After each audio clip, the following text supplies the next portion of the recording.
adventurers, welcome back to my channel. So I have deemed July emo month for people in LA because a lot of emo bands are touring this year, and for some reason they all decided to be in LA in July. So there have been a ton of shows this month, which has been fun and tiring.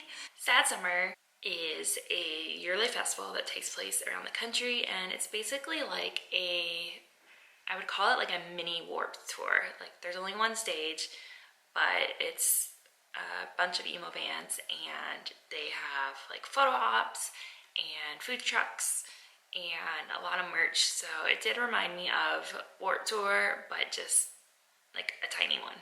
As far as ticket prices go, I got my ticket during the Live Nation $25 concert week sale, so that's how much I paid for mine. But I looked up ticket prices, and regular ticket prices for like the seating areas were $33.50, and then VIP is $125 without fees. And it includes a Sad Summer Fest VIP laminate and lanyard, VIP area with private bar, and first entry access and first access to merch. As far as pit ticket prices, I couldn't find how much the pit tickets were, but I'm assuming anywhere between $33 and $125.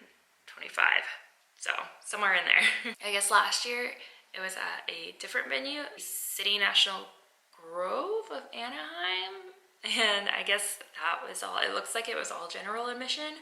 So this time there were seats because it was at Five Point Amphitheater in Irvine. The show did not sell out, and day of tickets were going for like $8 to $14. So I don't know, I think a lot of people hate that venue, and people don't want to be in seats for like a festival type of show. Here's the lineup, I'll put it here. And like Warped Tour, you don't get set times until the day of. When you're at the venue, they'll have like a little thing of the set times. At Five Point Amphitheater, the parking is free, which is amazing. And then you can also upgrade the premium parking for like $40, but the parking lot wasn't full, and it's not like a huge lot, so free parking is totally fine. As far as merch goes, pretty much typical merch pricing, like $35, $40 for a t-shirt and up for like hoodies and stuff. They had the bands, each had their own little tents with their own merch, and then there was like one tent for the official festival merch, and all the lines were pretty long. I think I waited like 30 minutes to get this t-shirt. The bathrooms at Five Point are like kind of elevated porta potties. Like they have regular porta potties like around the area, but there's like this whole section where it's a little nicer, and they have like actual sinks, so that was fine. There wasn't a line for the bathrooms, which was great. They also do provide free water stations to refill your water bottles. You were allowed to bring in up to a gallon bottle of water. They were also giving away free water and soda to anyone who was a DD for the day. You would just have to go to guest services and give them your ID. There were quite a few food trucks. I didn't look at the pricing in it because I didn't eat anything because I was only there for like 4 hours. I wasn't there the entire day. I think this is the first year they did it, but the festival is partially sponsored by Journeys, and they had a Converse collab, like a limited edition Converse for Sad Summer, and those were $75, and it was limited to 50 pairs per festival. On the fest day, the doors open at 2, and then it ended I think around like 10:30, so I ended up getting to the festival around 6 because it's like 100 degrees out here and I'm not trying to die. So it was still pretty hot when I got there, but it wasn't horrible. The bands will do like little meet and greets at their booth, and you can take photos and get, you know, autographs and whatnot. So they also have those for the smaller bands. Mostly did that.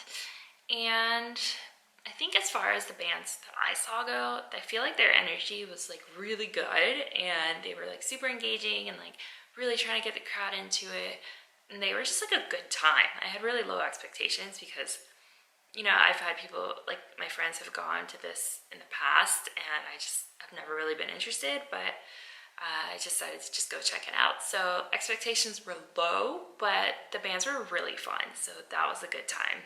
As far as things to do when you're not watching bands, there really wasn't much. So they had like a little cornhole area. They had a little booth where you could do like the ball throwing game, and you had to knock down these little stuffed aliens and you could win prizes. They had the food trucks, like I said, and that was pretty much it. So throughout the day, you're kind of just hanging out if you're not watching the bands perform. But it is cool because if you go out to like the lawn area and you can like lie in the grass, you can hear the bands. So you don't have to be confined to your seat if you have a seat, or trapped in the pit. You can still hear it wherever you are. So I'm trying to think of how to rate it fairly, because you have to consider that it is like a pretty cheap festival and you get to see multiple cool bands. So I think I would give it for what it is and how much you're paying. I guess I would give it like, I'll do an 8.5 out of 10. Just because the water situation could have been better. It was kind of like just one of those like water cooler stands, and then like one automated fill up. And considering how hot it was, I feel like there should have been more. And then the merch line just being so long and not really organized, you kind of just formed the line. However, there not really being much to do in between sets. So I think an 8.5, because like I said, is a really cheap festival. Even if you don't do the $33.50 to see multiple bands is a pretty good deal. So I probably won't go again personally, unless there are bands that I really, really want to see. I am heading to Lollapalooza next week, so I will be filming that and Hard Summer the same weekend, and those videos will be up shortly. So thank you so much for watching, and I will see you in the next one. Don't forget to subscribe. Bye. Oh, here's some bonus footage of other shows that I saw this month. Okay, bye.